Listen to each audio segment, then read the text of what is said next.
It's about that time of year again, and no, I am not talking about a season or a holiday. I'm talking about the brand new Call of Duty Modern Warfare 4. Now, I've talked about the COD franchise a lot on this channel, and have my own opinions on the series, but this situation is honestly very surprising to me. Because this is the first time a Call of Duty game genuinely feels like it's gonna be dead on arrival. Even Black Ops 7, for all the negativity it received, had its fair share of players coming to its defense, but for Modern Warfare 4, outside of the campaign, there's nothing. Some memes and feedback, but little to no positive engagement. Which is fair, once you understand why, so let's talk about it. First, let's go over what we already know for Modern Warfare 4. Obviously, it's a part of the Modern Warfare series, so we're gonna see some familiar things in its gameplay style. Things like tag sprinting, slide canceling, opening doors are all going to be a part of the game, which is good. Many players love to use the movement system and interactive maps to add like a bit of a skill gap, arguably making it more engaging overall, but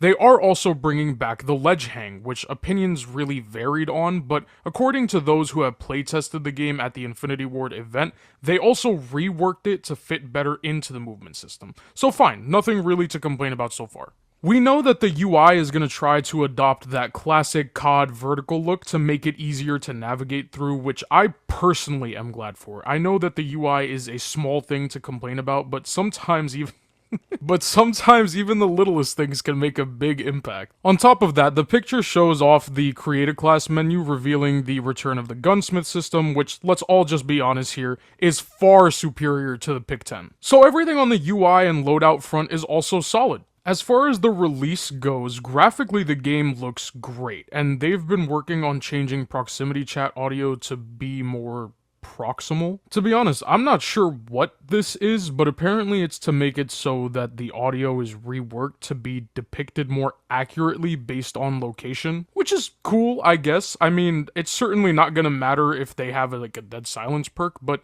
I'm not complaining about it. Then there's the in-game content, starting with the 12 maps on launch. If I'm being honest here as well, I don't know about this one, because it's more than Modern Warfare 2019, but less than Modern Warfare 2 and Modern Warfare 3. But according to playtesters, the maps do feel good, so I'll give it the benefit of the doubt and say that it'll be fine. But then there's this tweet from Infinity Ward saying that they are vowing to keep the game grounded and realistic like how Modern Warfare should be. And even though there are a ton of players creating jokes about this, if they genuinely follow through on that promise, that's a positive. Because we don't need Snoop Dogg, Nicki Minaj, or Stan Smith running around a war zone shooting me down and then teabagging my corpse. I'm gonna say this is good, but only if they actually do it. Then finally, there's the progression system of the game. Of course, when Modern Warfare 4 releases, it's gonna have its standard camo grind and basic level system. And then that just about covers the important stuff. Sure, there are some things that I could bring up that are minor, but I don't want to get too focused on listing everything coming to Modern Warfare 4. And besides, I'm sure by now that you've noticed that the things I've said, I actually end up agreeing that they are beneficial to the game. That's because, surprise plot twist, the game is not entirely the problem.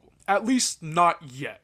You see, the problem with Modern Warfare 4 is the lack of trust between the players and developers. This is nothing new. In fact, this is the 6th Call of Duty game to make these types of promises pre-release and not deliver. And even though the distrust wasn't this bad at first, it's come to grow more and more over the many years, because change doesn't happen overnight, it's gradual. And after 5 to 6 years of the same terrible cycle, that feeling of distrust has grown into resentment. Because how dare they constantly fill the hearts of their fans with hope just to go back on their word and ignore the feedback. But it's okay, because we're gonna deliver on this next game, only to follow the same pattern again and again and again.